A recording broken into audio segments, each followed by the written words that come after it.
ورحمة الله وبركاته. إن الحمد لله الأكرم الذي خلق الإنسان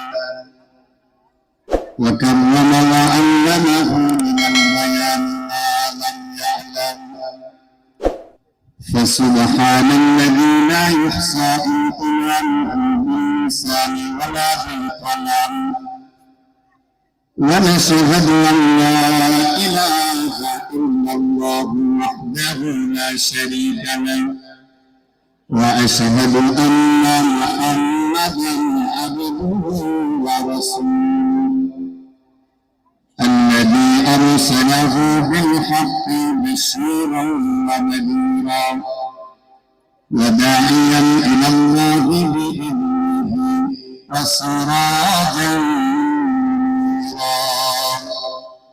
فقد قال الله تبارك وتعالى في كلامه المجيد وفي فرقانه الحميد: জবান ছেড়ে সবাই বলি আউযু বিল্লাহি মিনাশ শাইতানির রাজীম।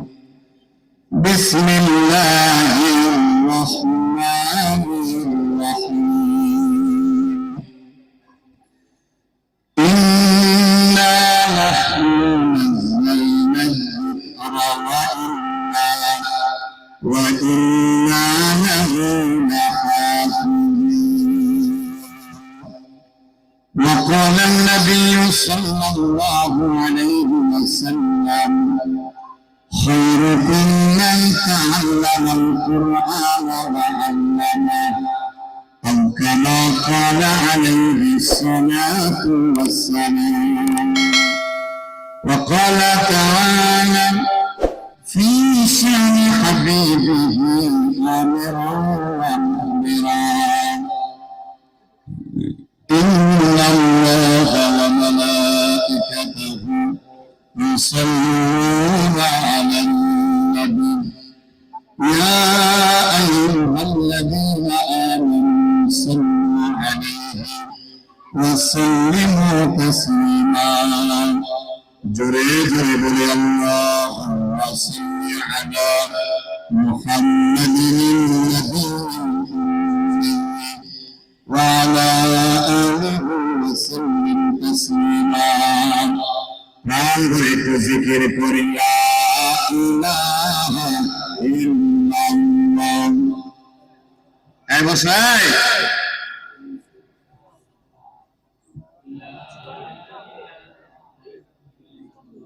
বিপ্লব মানে জীবন দিয়া বসে থাকা নয়, সে কোনদিন আসবে না বেকার যদি হয়। বিপ্লব মানে জীবন দিয়া বসে থাকা নয়, সে কোনদিন আসবে না বেকার যদি হয়।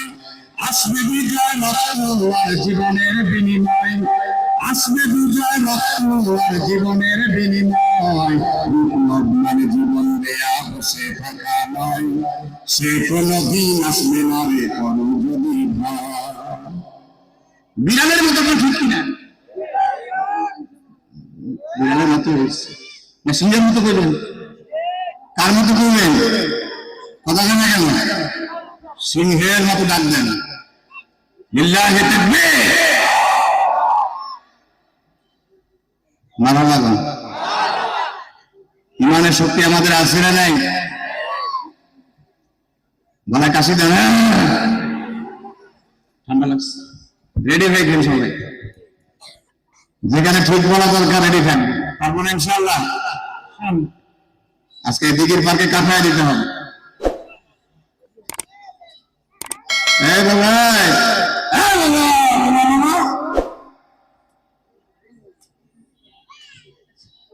একদম সোজা হোক, সোজা হতে সব বন্ধ। এটা ইবাদতের জায়গা, নাচানাচের জায়গা না। এটা কথা না কেন? সোজা সোজা একেবারে সোজা হোক, একেবারে সোজা হয়ে যাও, কোনো উল্টা পাল্টা চলবে না। যারা দাঁড়িয়ে আছে কপালে চুমু দিয়ে বলি, বুকে জড়িয়ে ধরে বলি, যেহেতু এটা ইবাদতের একটি জায়গা। আমরা সবাই মেহেরবানি করে রাস্তায় দাঁড়িয়ে না থেকে আমরা সবাই মাহফিলে প্রেমের বহু জায়গা আছে, কোরআনের তাফসীর হবে, কোরআনের দামের চেয়ে বাহিরে ঘোরাঘুরির দাম বেশি নয়, ঠিক কিনা বলুন? বিপ্লব মানে জীবন দেয়া বসে থাকা নয়, আমার সাথে কণ্ঠ মিলিয়ে বলবেন, বিপ্লব মানে জীবন দেয়া বসে থাকা নয়, সে কোনদিন আসবে না রে করো যদি ভয়। বিপ্লব মানে জীবন দেয়া বসে থাকা নয়, সে কোনদিন আসবে না রে করো যদি ভয়।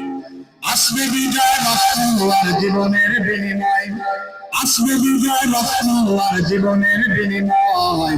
বিপ্লব মানে জীবন দেয়া বসে থাকা নয়, সে কোনদিন আসবে না রে করো যদি ভয়। জুড়ে বলতে হবে, ঠিক কিনা?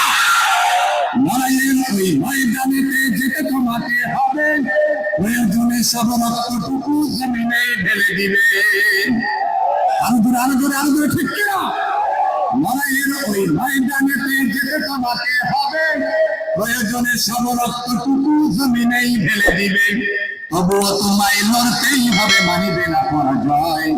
তবুও তোমায় লড়তেই হবে, মানিবে না পরাজয়। বিপ্লব মানে জীবন দেয়া বসে থাকা নয়, সে কোনদিন আসবে না রে করো যদি ভয়। ঠিক কিনা? আরো আসতে পারেন, ঠিক কিনা?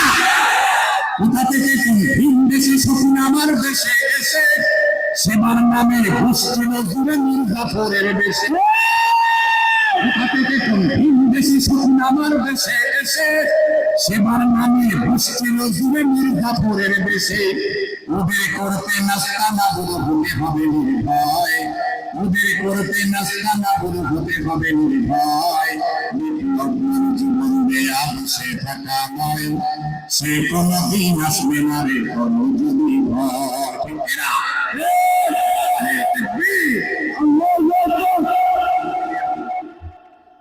সাউন্ড ক্লিয়ার করো, ইকো একেবারে কমায় দাও, হালকা শুধু ইকো হবে। সাউন্ড একেবারে মিষ্টি হবে, সাউন্ড বাড়ানো যায় যত।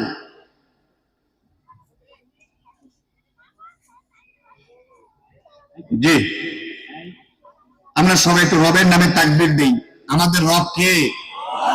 এত আস্তে বললেন, সবাই সমস্যারে বললে তো আওয়াজ আরো বেশি হতো। জোরে আল্লাহকে ডাক, আল্লাহ প্রাণ করে উজাড় করে জুড়ে ডাক, আল্লাহ আল্লাহু আকবার, লিল্লাহি তাকবীর, লিল্লাহি তাকবীর। কোরআনের আলো, লিল্লাহি তাকবীর। ওয়াজনাফিন যেখানে, মিরাফিন সেখানে, আনবাজনা যেখানে, আপনারা সেখানে, লিল্লাহি তাকবীর, আল্লাহু আকবার। সাউন্ডটা কিন্তু কন্ট্রোল করে, হ্যাঁ, আমাদের বক্তব্য দুইটা লাগে, কিন্তু একটা লাগাই দিছো, এই যে একটাকে যেন কন্ট্রোল হয়। হ্যাঁ, সাউন্ড সিস্টেম ভালো, কিন্তু যতটুকু তুমি কন্ট্রোল করা যায় একটু হালকা দিবা, কোনো যেন সেন্সার না করে, বিরক্তিকর আওয়াজ যেন না হয়। কষ্ট হতেছে আপনাদের? এত আসতে বললেন, জোরে কষ্ট হতেছে? পরিময় ড্যান্স দেখতে কষ্ট লাগে না? পরিময় ড্যান্স দেখা লোক আছে না নাই? যে যারা দাঁড়িয়ে আছি, মেহেরবানি করে কপালে চুমু দিয়ে বলি, ভাই কোরআনের সম্মানে বসে যায়, দাঁড়িয়ে না থেকে। অল্প সময় তো আলোচনা হবে, ফেসবুক চালাইতে চালাইতে দিন চলে যায়, রাত চলে যায়, ঠিক কিনা বলুন? হতে পারে আজকের এই মাহফিল জীবনে অনেকের শেষ মাহফিল, ঠিক কিনা প্রিয় ভাইয়েরা? এই জন্য আমি যুবক তরুণ ছাত্র ভাইয়েরা,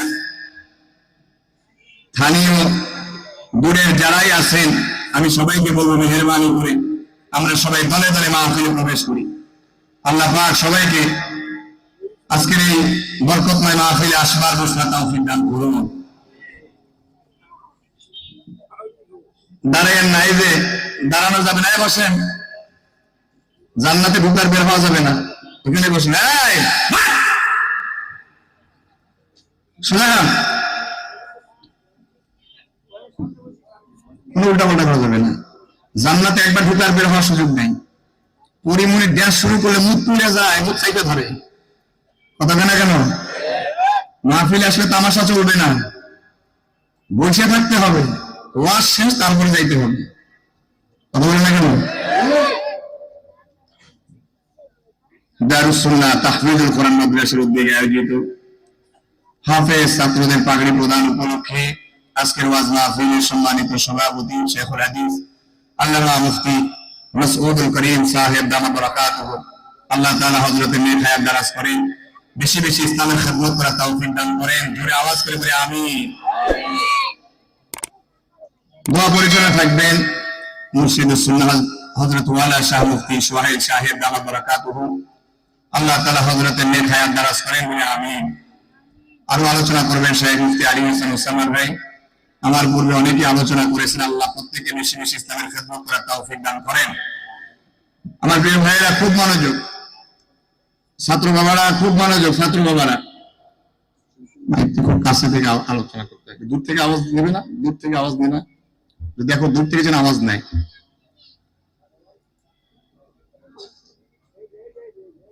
আজকের এই বরকতময় মাহফিলে বিভিন্ন দিক থেকে আগত জাতির শ্রেষ্ঠ সন্তান নায়েবে রাসূল হযরত উলামায়ে কেরাম, যুবক তরুণ ভাইয়েরা, মুরব্বী বাবারা, পর্দার আড়াল থেকে যারা কথা শুনছেন, আমার সম্মানিত মা বোনেরা,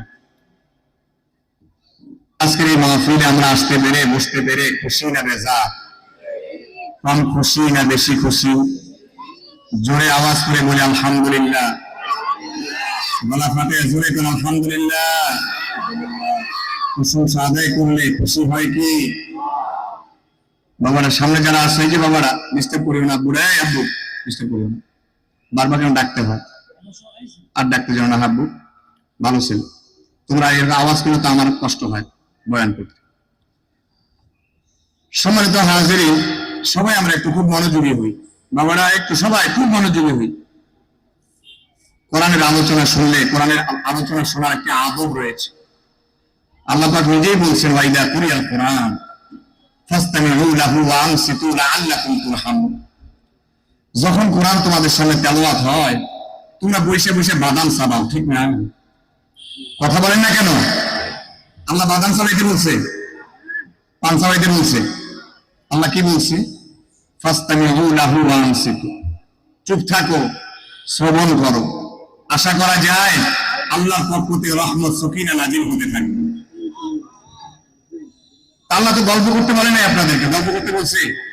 কথা বলেন না কেন ভাইয়েরা? দেখুন, আপনারা খুব মনোযোগ দেন। এই মাহফিল করতে টাকা পয়সা লাগছে কি লাগে নাই? একটা মাহফিল করতে লক্ষ লক্ষ টাকা লাগে। এই লক্ষ লক্ষ টাকা যারা খরচ করছে আপনাদের জন্য, আপনাদের হেদায়েতের জন্য, একটু মনোযোগ দিয়ে আলোচনা শুনি। যারা আমরা বসে গেছি, জরুরত ছাড়া উঠবো না। কারো উঠার কি কোনো দরকার আছে? পেশাবের কথা কারো দরকার আছে? অতএব দরকার নেই, আলোচনা চলাকালীন কোনো উঠাউঠি করা যাবে। সম্মানিত হাজিরিন, দুরূদ ও সালাম বর্ষিত হোক পেয়ারা নবী মুহাম্মদ রাসূলুল্লাহ সাল্লাল্লাহু আলাইহি ওয়াসাল্লাম। আপনারা একটু আমাকে সহযোগিতা করবেন আওয়াজ দিয়ে। কি দিয়া? আওয়াজ দিয়ে। আর রাস্তায় যারা আমরা আওয়াজ করতেছি, তারা মেহেরবানি করে আমরা রাস্তা দিয়ে হাঁটবো, খুব আমরা আওয়াজ ছাড়া হাঁটবো। এই যে ছেলেগুলা মাহফিলের ডান পাশে অনেক চিল্লাচিল্লি করতেছে, বাবারা এই যে এখানে রাস্তায় অনেক ছেলেরা চিল্লাচিল্লি করতেছে, মেহেরবানি করে চিল্লাচিল্লি বন্ধ করে দাও, ভলান্টিয়ার লাগাই দেন, এখানে যেন কোনো প্রকার চিল্লাচিল্লি না হয়, আওয়াজ না হয় মাহফিলের আশেপাশে। অনেক ছেলেরা, ছোট মানুষ, এরা বোঝে না, খালি খাওয়া বোঝে। কথা বলে কেন? আমি আপনাদের খেদমতে কুরআন আল কারীমের সূরাতুল হিজরের 9 নম্বর আয়াতে কারিমা তেলাওয়াত করেছি। এর আলোকে কিছু কথা বলবো, আমার তৌফিক ইল্লাহ। কোনো কথা হবে না, হ্যাঁ, কোনো কথা হবে না, স্টেজে হোক আর এখানে হোক, কোনো কথা হবে না। সূরাতুল হিজর, হিজর শব্দের অর্থ হলো পাথুরি পাহাড়। এই সূরাতুল হিজরের 9 নম্বর আয়াতে কারিমার ভিতরে আল্লাহ পাক বলছেন, ছোট্ট একটি আয়াত, কত দামি আয়াত, খরগোশের মতো কান খাড়া করে আল্লাহ পাক কি বলেন দেখেন। মুসলমান ভাইরা আমার, আল্লাহ রাব্বুল আলামিন বলেন, ইন্না নাহনু নাযালনা যিকরা ওয়া ইন্না লাহু লাহাফিজুন। আল্লাহু আকবার বলা যাবে? আরো জোরে সবাই সমস্যা, আল্লাহু আকবার। পিছনে ভাইরা বলে আল্লাহু আকবার। আওয়াজ দিবেন এমন ভাবে যেন এলাকায় চতুর্দিকে খবর হয়ে যায় যে এলাকায় তাফসীর মাহফিল হইতেছে, ওয়াজ মাহফিল হইতেছে। এখানে যারা শ্রোতা আছে সবার ইমানে নূর আছে, জবানে কণ্ঠে পাওয়ার আছে, এরা সবাই সিংহের বাচ্চা। ঠিক কিনা বলেন? আমি বলতে ঠিক আছে, এই যে ঠিক ঠিক কিনা?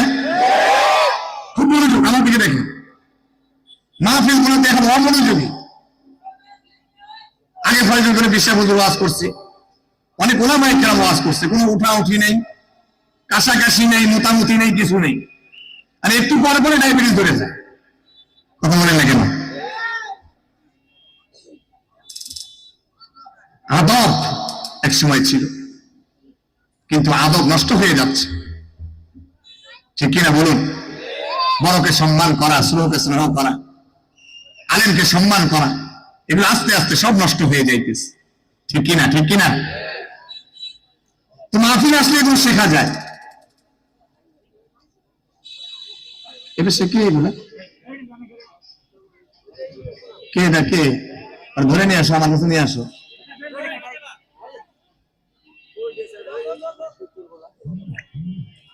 মুসলমান ভাইরা আমার, হেলায় খেলায় সময় চলে যাইতেছে। আল্লাহ রাব্বুল আলামিন বললেন, ইন্না নাহনু নাযালনা যিকির, নিশ্চয়ই আমি আল্লাহ তাআলা জিকির কোরআন নাযিল করেছি, ওয়া ইন্না লাহু লাহাফিজুন, আর এই জিকির কোরআনকে আমি আল্লাহ পাকই হেফাজত করব। সুবহানাল্লাহ, জোরে আওয়াজ দেন সুবহানাল্লাহ। এমন আওয়াজ দেন মাইকে যেন বোঝা যায় সুবহানাল্লাহ। আল্লাহ পাক কি বললেন?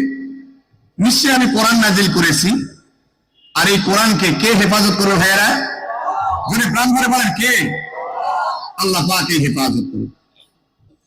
যে স্টেজে কেউ হাঁটাহাঁটি করেন না, বসেন। কোনো হাঁটাহাঁটি কোনো কিছু করা যাবে না, কারণ আপনাদের হাঁটাহাঁটি করলে ওই যে সবাই আপনাদের দিকে দেখে। কথা কেন? কেন? কারণ স্টেজ আমাদের সব আগে স্টেজ আগে ঠিক রাখতে হয়। স্টেজে নেতা বইসা চুলকা চুলকি মোবাইল টিপাতে আছে না নাই? বক্তার পাশে কত তামাশা আছে না নাই? এজন্য সবাই আমরা একটু সবাই সহযোগিতা করি বক্তাকে। আমার প্রিয় ভাইয়েরা, আল্লাহর কথা শুনে আপনারা কি বুঝলেন? নিশ্চয়ই আমি আল্লাহ পাক কোরআন নাযিল করেছি, আর এই কোরআনকে আমি হেফাজত করব। আল্লাহর কথার দ্বারা বোঝা গেল প্রত্যেক যুগে যুগে কাফের আর বেঈমানেরা আল্লাহর কোরআনকে নিয়ে অনেক ষড়যন্ত্র চক্রান্ত করেছে। আল্লাহর কোরআনের নূর নিভিয়ে দেওয়ার জন্য আবু জাহেল কত ষড়যন্ত্র করেছে, উতবা, শাইবা, ওয়ালিদ ইবনে মুগিরা কত ষড়যন্ত্র করেছে। বর্তমান জামানায়ও আবু জাহেলের বংশের লোকেরা আল্লাহর কোরআনের বিরোধিতা করে আছে না নাই? ফেসিবাদের সময় ছিল, কোরআনের মাহফিলে 44 ধারা, ওলামায়ে কেরাম হক কথা বললে কোরআনের মাহফিল বন্ধ করে দেয়া, মাইক ছিনিয়ে নেয়া, কত ষড়যন্ত্র আর কত চক্রান্ত করেছে। এত ষড়যন্ত্র চক্রান্ত করার পরেও কি ওই আবু জাহেলের নাতিপুতিরা আল্লাহর কোরআনের নূর কি নিভাইতে পেরেছে? জোরে বলেন পেরেছে? কারো পক্ষে সম্ভব? আল্লাহ রাব্বুল আলামিন কোরআনুল কারীমের ভিতরে কি চমৎকার করে বলেন, ইউরিদুনা লিইউতফিউ নূরাল্লাহ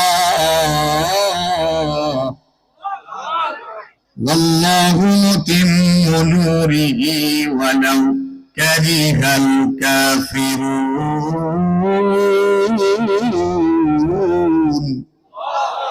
আল্লাহ পাক বলছেন কাফেররা তো চায় ওদের মুখের ফুৎকারে আল্লাহর কোরআনের নূর, ইসলামের নূর নিভিয়ে দিতে।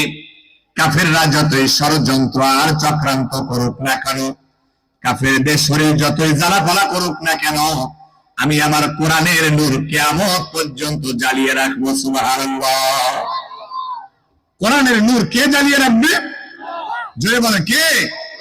আল্লাহ তাআলা। বাবারা বারবার ডিস্টার্ব হইতেছে, এই ছেলে বসো, বারবার কেন আমার জ্বালাও কি লেগে? বারবার বলতেছি না, আমার ডিস্টার্ব হইতেছে।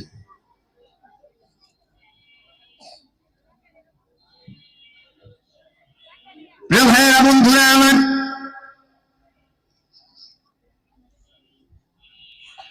কোরআনের মাহফিল যেখানে হয় সেটা একটু নিরিবিলি জায়গা লাগে। হাউকাও চিল্লা চিল্লি যেখানে হয় সেখানে তো বয়ান হয় না। কথা কয় না কেন? তো জোরে আওয়াজ দেন না কেন? আপনার শক্তি নাই নাকি? শক্তি আছে? আর একটু আওয়াজ দেন। জয় বাংলা দিয়ে জোরে আওয়াজ দেন, জয় বাংলা কইয়া। ওই সময় কি ফাটাইয়া আওয়াজ দেয়? আচ্ছা, এই শক্তিটা যে জয় বাংলা কইলেন, এই শক্তি কে দিছে? জোরে বলুন, কে দিছে? আল্লাহ পাকের শক্তি, আল্লাহর জায়গায় আসছেন, খরচ করার দরকার আছে না নাই? আল্লাহর জন্য আপনার খরচ করি। সুবহানাল্লাহ আলহামদুলিল্লাহ বললে লাভ না ক্ষতি? সুবহানাল্লাহ আলহামদুলিল্লাহ বললে প্রত্যেক হরফে হরফে আল্লাহ পাক 10 লিখে করে লিখে দিবে। সুবহানাল্লাহ বলেন। কত নেকি? কত নেকি? 10টা করে নেকি। তো হতে পারে আজকের এই মাহফিল জীবনের শেষ মাহফিল, কালকে সুবহানাল্লাহ বলার সুযোগ নাও হতে পারে। ঠিক নয় কি ভাইয়েরা? আপনাদের কল্যাণের জন্যই তো বলতেছি। ওলামায়ে কেরাম তো আপনাদের জন্যই কাঁদে, কিভাবে করে সওয়াব কামাইতে পারে। ঠিক কিনা? আমার প্রিয় জনেরা,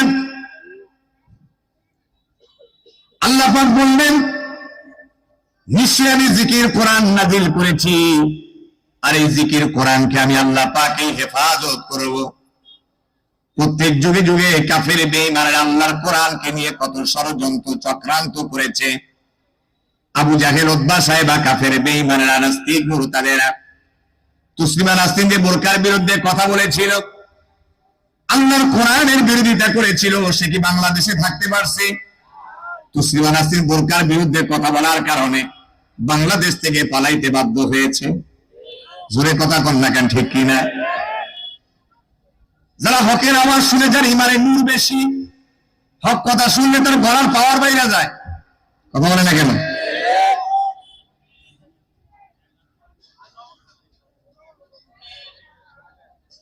কাফের বেঈমানরা কত ষড়যন্ত্র করল আল্লাহর কোরআনকে নিয়ে।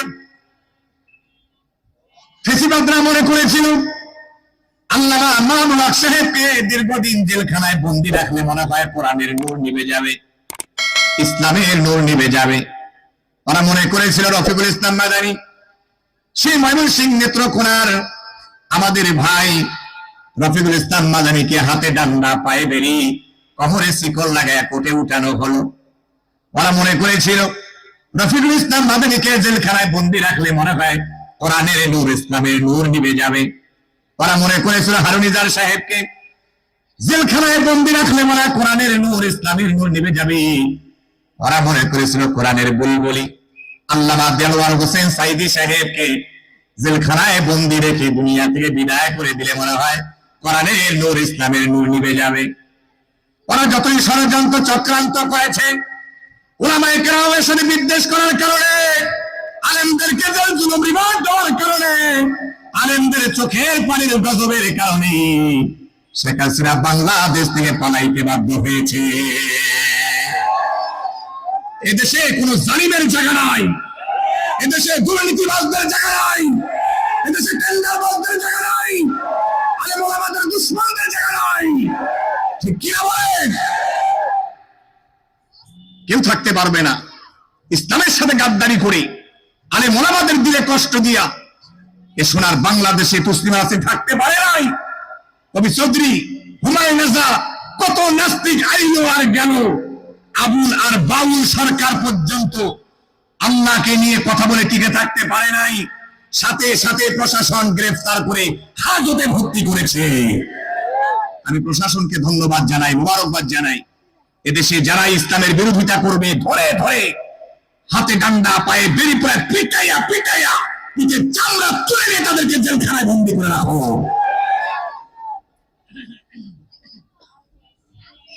আমার প্রিয় ভাইয়েরা, কত ষড়যন্ত্র চক্রান্ত হলো।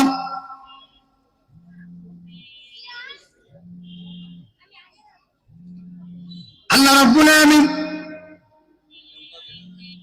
এই পৃথিবীতে আল্লাহ পাকের কিতাব যে নাজিল করেছিলেন সর্বমোট কিতাবের সংখ্যা হলো 104 খানা। জোরে বলেন কতখানা? 104 খানা। আল্লাহ রাব্বুল আমিন হযরতে আদম আলাইহিস সালাতু ওয়াস সালামকে সহিফা দিলেন 10 খানা। ওনার সন্তান পয়গম্বর শীশ আলাইহিস সালামকে সহিফা দিলেন 50 খানা। জোরে বলেন তো 10 50 কত হলো? হযরতে ইদ্রিস আলাইহিস সালামকে সহিফা দিলেন 30 খানা। 30 কত হলো? জোরে বলেন। মুসলিম জাতির পিতা ইব্রাহিম আলাইহিস সালামকে সহিফা দিলেন 10 খানা। 90 10 কত হলো? বাকি আছে কয়খানা? আল্লাহ রাব্বুল আমিন জাবুর কিতাব দিয়েছেন হযরতে দাউদ আলাইহিস সালামকে। আল বিদায়া ওয়ান নিহায়া গ্রন্থের ভিতরে ইবনে কাসির রাহমাতুল্লাহি আলাইহি কি চমৎকার করে লিখেছেন, দাউদ আলাইহিস সালামকে আল্লাহ পাক সুর দিয়েছিল 70 প্রকার। এই যে বাচ্চারা তেলাওয়াত করে বিভিন্ন লাহানে, আলহামদুলিল্লাহি রাব্বিল আলামিন, আল্লাহু আকবার বলবেন না?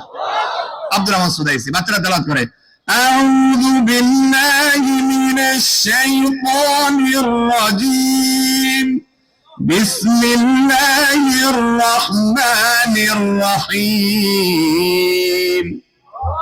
বাচ্চারা আমাদের তেলাওয়াত করে, ছাত্র বাবারা। এরকম অনেক লাহান আছে। তো আল্লাহ তাআলা হযরতে দাউদ আলাইহিস সালামকে এরকম 70টা সুর দিয়েছিলেন। উনি 70টা সুরে যখন তেলাওয়াত করতো, আকাশের উড়ন্ত পাখি উড়া বন্ধ করে দিয়া দাউদ নবীর কণ্ঠে জাবুর তেলাওয়াত শুনতো।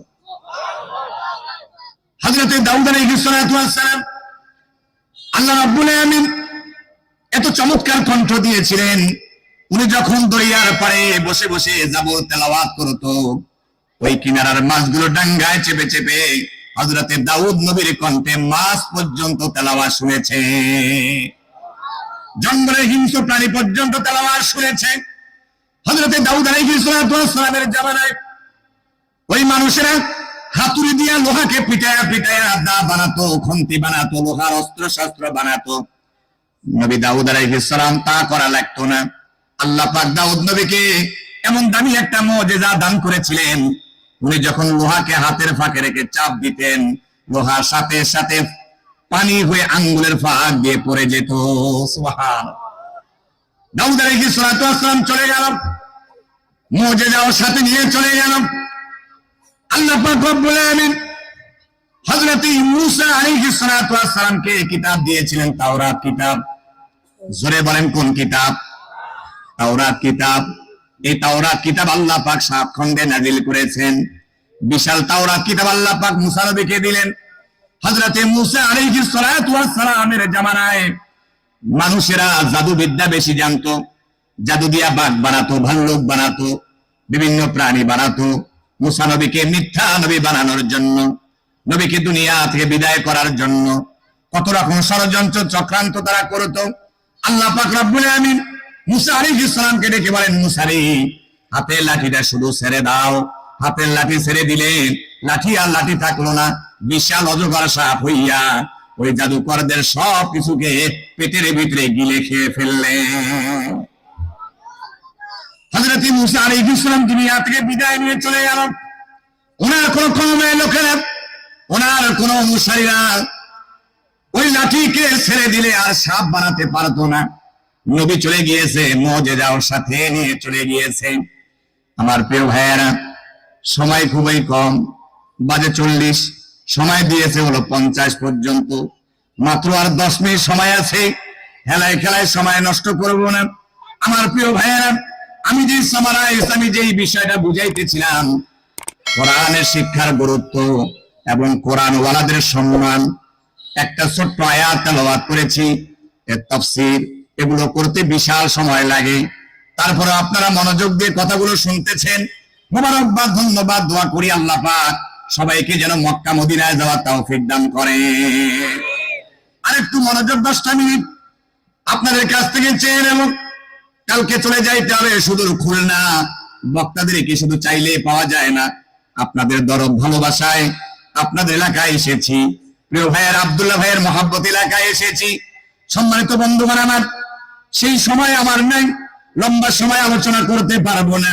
তবে আমি বলতে চাই, আল্লাহ পাক রব্বুল আমিন কোরআন নাজিল করেছেন হযরতে মুহাম্মদ রাসূলুল্লাহ সাল্লাল্লাহু আলাইহি ওয়াসাল্লামের প্রতি হীরা গুহায় নবীজি ছিলেন ধ্যানে। আল্লাহ রাব্বুল আমিন জিবরিলের মাধ্যমে কোরআন নাজিল করেছেন। সূরা আলাকের 5টি আয়াত আপনারা তো সবাই জানেন।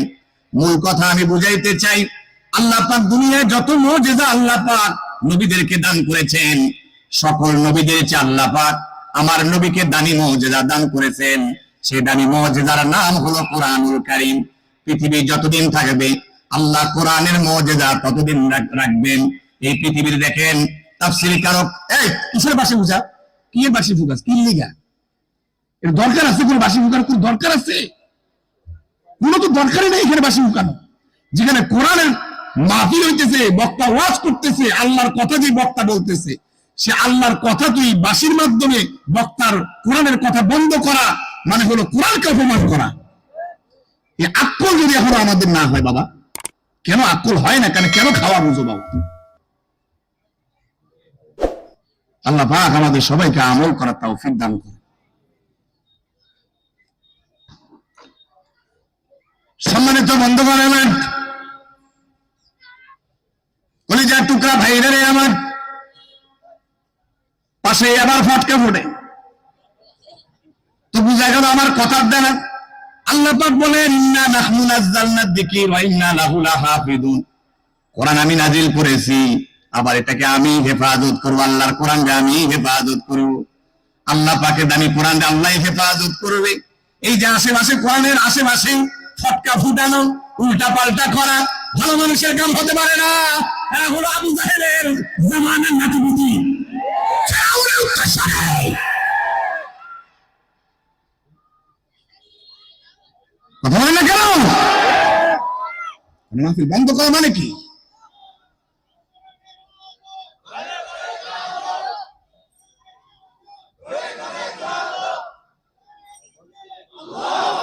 আকুল থাকা দরকার আমাদের।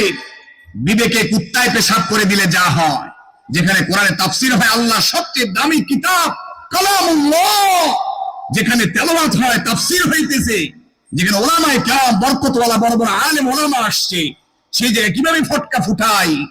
কথা বলেন না কেন? আমার ভাইয়েরা, সম্মানিত বন্ধুগণ আমার,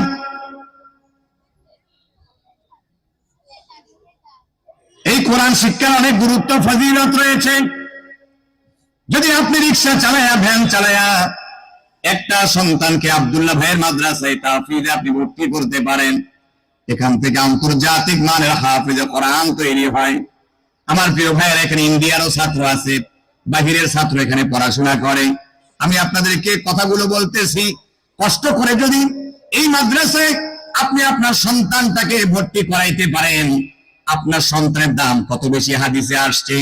আপনার সন্তান যখন বাড়ি থেকে দিন শেখার জন্য মাদ্রাসায় আসবে, আল্লাহ পাকের নূরের ফেরেশতারা আপনার সন্তানের পায়ের নিচে নূরের পাখা বিছিয়ে দিবে। একজন তালিমুল ইলমের এত সম্মান আর মর্যাদা। কষ্ট করে আমাদের এই সোনার ছেলেগুলো যখন সবক পড়ে, আহারে শেষ রাত্রি উঠে পেয়ে তাহাজ্জুদের নামাজ আদায় করে, কত কষ্ট করে কালামুল্লাহ তেলাওয়াত করে। এশার নামাজের আগে থেকে আমাদের সন্তানেরা মাগরিবের পর থেকে কি সুন্দরভাবে সবক পড়ে, আল্লাহর সাথে কথা বলে, কষ্ট করিয়া 30টা পারা সিনার ভিতরে গেতে নেয়। কত কষ্ট করে আমাদের এই সন্তানেরা কোরআনের পাখিগুলা। আপনি কষ্ট করে আপনার সন্তানকে হাফেজে কোরআন বানাইতে পারেন। আল্লাহ নবীজি বলেন, কোন মা বাবা যদি সন্তানদের কষ্ট করে হাফেজে কোরআন বানায়, একজন হাফেজে কোরআনের মা বাবাকে আল্লাহ রাব্বুল আমিন কিয়ামতের ময়দানে তাদের মাথার উপরে নূরের মুকুট আর নূরের তাজ পরিয়ে দিবে। একজন হাফেজে কোরআনকে আল্লাহ পাক কেমন সম্মান করবেন! আল্লাহ পাক কিয়ামতে ডেকে বলবেন, ইকরা ওয়ারতাকি ওয়ারাতিল কামা কুনতা তুরাতিল। ও হাফেজে কোরআন, দুনিয়ায় বহু কষ্ট করে হিফজ করেছো, বহু কষ্ট করে তুমি পড়াশোনা করেছো, 2টা বছর ঠিক মতো ঘুমাও নাই, 3টা বছর ঠিক মতো ঘুমাও নাই, আর আমার বাদ দিয়া সারাক্ষণ আমার কোরআনের সাথে আমার সাথে কথা বলেছো। জীবনে কত কষ্ট করেছো, তোমার মায়ের স্নেহ থেকে, ভালোবাসা থেকে বঞ্চিত ছিলা। তোমার বাবা তোমাকে মাসের পর মাস দেখে নাই, মা দুঃখিনী তোমারে মাসের পর মাস দেখে নাই। বহু দূরে থেকে তুমি এসেছো, মাদ্রাসায় পড়তে পড়তে মাসের পর মাস মাকে দেখো না, বাবাকে দেখো না, কত কষ্ট করে পড়ালেখা করে হেফজ করেছো। আল্লাহ পাক বলে হাফেজে কোরআন রে, আল্লাহ পাকের এই কোরআনের সম্মান আর মর্যাদায় আল্লাহ পাক বলবেন পড় আর জান্নাতে সিঁড়ি দিয়ে উপরে উঠতে থাক। আল্লাহ পাক তোমাদেরকে বলতে থাকবে বাবারা ইকরা ওয়ারতাকি পড়ো, জান্নাতের সিঁড়ি দিয়ে উঠতে থাকো। তোমরা সূরা ফাতিহা 7 আয়াত পড়বা, আল্লাহ পাক তোমাদেরকে 7 তলা বিল্ডিং এর মালিক বানায়া দিবে। তোমাদের কত খুশনসিব, তোমরা অনেক দামি তালিবুল ইলম হাফিজ কোরআন আলিম ওলামা অনেক দামি। নবীজি বলেন আলিম ওলামা কত দামি জানো? আকাশের ভিতরে একটা চাঁদের চতুর্দিকে লক্ষ লক্ষ কোটি কোটি তারকা দেখা যায়। এই তারকার ভিতরে চাঁদ যেমন ঝলমল ঝলমল করে, এই হাজারো সাধারণ মানুষের ভিতরে উলামায়ে কেরাম হলো এই চাঁদের মতো ঝলমল করে। সুবহানাল্লাহ। আপনারা আলেম দরদি, আপনারা অনেক নেককার। ও প্রিয় ভাইয়েরা, আল্লাহ নবীজি আরো বলেন কিয়ামতের কঠিন মুসিবতের দিনে একজন হাফেজ কোরআনকে 10 জন জাহান্নামীর পক্ষে সুপারিশ করার মতো আল্লাহ পাক পাওয়ার দিবেন, ক্ষমতা দিবেন। দেখবেন মা দুঃখিনী জাহান্নামের দিকে যায়, বাবা জাহান্নামের দিকে যায়, দাদা জাহান্নামের দিকে যায়, দাদি জাহান্নামের দিকে যায়, চাচা চাচি আত্মীয় স্বজন জাহান্নামের দিকে যায়। এরকম 10 জন ব্যক্তি দেখবে জাহান্নামের কিনারায় দাঁড়ায় গেছে, কিছুক্ষণ পরে পড়ে যাবে। হাফেজে কোরআন আল্লাহকে ডাক, আল্লাহ আপনার নবী বলেছেন কষ্ট করে হাফেজ যদি হইতে পারি 10 জনের পক্ষে আমি সুপারিশ করতে পারবো। আল্লাহ গো আমার মা দুঃখিনীকে আমার সাথে জান্নাতে দেন, আমার বাবাকে আমার সাথে জান্নাতে দেন। এরকম 10 জনের পক্ষে নাম বলে বলে আল্লাহর কাছে সুপারিশ করতে থাকবে হাফেজে কোরআনরা। আল্লাহ রাব্বুল আলামিন বলবেন ও কোরআন ওয়ালারা, তোমাদের সুপারিশ কবুল করা হলো, 10 জন ব্যক্তিকে তুমি সাথে নিয়ে জান্নাতে ঢুকে যাও। সুবহানাল্লাহ। আপনাকে আমাকে মরতে হবে, কবরে যাইতে হবে বন্ধুরা। এজন্য কবি কি সুন্দর করে বলেন, কোন জমিনের মাটি আমার হবে গোরস্থান, কোন জমিনের মাটি আমার হবে গোরস্থান, কাদের চোখের জলে আমি পাবো পরিত্রাণ, কোন জমিনের মাটি আমার হবে গোরস্থান, কারায় আমায় গোসল দিবে, কে আনিবে কাফন, কারায় আমায় কেঁদে কেঁদে করে দিবে দাফন, কারায় আমার পাশে বসে, কারায় আমার পাশে বসে শোনাবে কোরআন, কোন জমিনের মাটি আমার হবে গোরস্থান, কারো কাঁধে চড়ে আমি কবর দেশে যাব, জানি না কার মুনাজাতে খোদার রহম পাবো, কার কারণে করবে ক্ষমা, কার কারণে করবে ক্ষমা আল্লাহ মেহেরবান, কোন জমিনের মাটি আমার হবে গোরস্থান। মারহাবা বল। আমার প্রিয় ভাইয়েরা, 50 আর 2 মিনিট বেশি নিয়ে ফেলছি। আমার জন্য সবাই দোয়া করবেন, এই মাদ্রাসার দিকে সবাই নেক নজর রাখবেন, এই মাদ্রাসাকে আল্লাহ কবুল করেন, আজকের মাহফিল কবুল করেন। আমি আন্তরিকভাবে ক্ষমা চাই, এক একজনের এক এক রকম মেজাজ, যারা এই চেয়ারে বসে তাদের ইমানের নূর এমনি বেড়ে যায়, কথা বলেন না কেন? উল্টা পাল্টা দেখলেই সহ্য হয় না। যারা হক, আলী হাসান ওসামা সাহেব হক, যে যেই হোক না কেন ইসলাম বিরোধিতা করলেই কোনো ছাড় নাই, কথা বলেন না কেন? এরকম মাসুদুল করিম পিসা হুজুর, উনিও হক, আর উল্টা পাল্টা করে ছাড় নাই। এই জন্য আমরা আসছি সবাই ইসলাম হওয়ার জন্য এখানে, ঠিক কিনা ভাই? পরিশুদ্ধ হওয়ার জন্য। অনেকে বাবার মতো আছেন, ভাইয়ের মতো আছেন, তো এখানে বসলে সবাই উস্তাদ হয়ে যায়। আর উস্তাদ কখনো ধমকও দেয়, আবার কখনো আদর করে বুকেও টেনে নেয়, ঠিক কিনা বলেন? আর যারা আদর বলা হয় আল্লাহ পাক তাদেরকে শাইখুল হাদিস, মুফতি, মুহাদ্দিস বানায়া দেয়, ডাক্তার, মাস্টার, জজ, ব্যারিস্টার হয়। আর যারা উস্তাদ মানে না, ওরা কি হয়? বেয়াদবি করার কারণে, উস্তাদ না মানার কারণে ওরা রিক্সা চালায়, ভ্যান চালায় খাইতে হয়। বুঝে কখন? ভ্যান চালানোর পরে। আগে যদি বুঝতো ভ্যান চালানো লাগতো না, সে ডাক্তার হইয়া মানুষের সেবা করতো, মাস্টার হইয়া পড়ালেখা করতো, মুফতি মুহাদ্দিস হইয়া দ্বীনের খেদমত করতো। ঠিক কিনা বলে? আল্লাহ পাক আমাদের সবাইকে কথাগুলোর প্রতি আমল করার তৌফিক দান করেন। আমি আপনাদের কাছে দোয়া চাই। আসসালামু আলাইকুম ওয়া রাহমাতুল্লাহি ওয়া বারাকাতুহু। রংপুরের কেউ আছেন? উত্তরবঙ্গের কেউ? হাত তুলে রংপুর, উত্তরবঙ্গ। মারহাবা, মাশাআল্লাহ, অনেকেই আছে মাশাআল্লাহ উত্তরবঙ্গ। আল্লাহ সবাইকে কবুল করুন।